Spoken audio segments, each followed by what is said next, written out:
I'll chime in then with comment. Sure. I'm really betwixt and between these priorities that we have before us.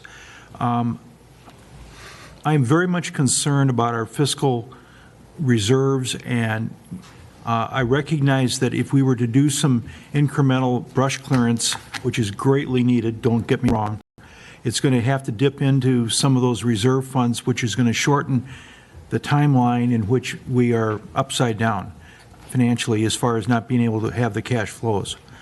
And I balance that with looking at you had 4 different categories, and I would encourage that you go back and work with the vendors and Edison and others to try to, with the fire department, excuse me, I can't leave them out, as to where, if we had limited dollars, let's say we gave you $250,000 out of that reserve bank, where would you most effectively utilize that? Is it with more goats? Is it buying a piece of equipment that we can use as a tractor to plow under? Is it bringing more Sean Bennett's resources or the Bay resources to the table?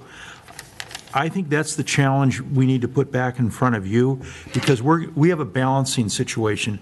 We know we've got this brush clearance and it's a major risk. The residents are really concerned about it. I've got a lot of calls, and what can we as individuals do? Maybe you can even put some community program as part of that little package. But I think you need to address it from a quantitative perspective and say, okay, if I had 200,000, or pick a number, and if I had another 100,000 above it, what would I do next? And build it on that basis. I think going beyond $500,000 right now would be money that we couldn't even consider, given our fiscal situation. But I do think we may need to address utilizing some of those reserves on the short term to mitigate the risks in front of the community.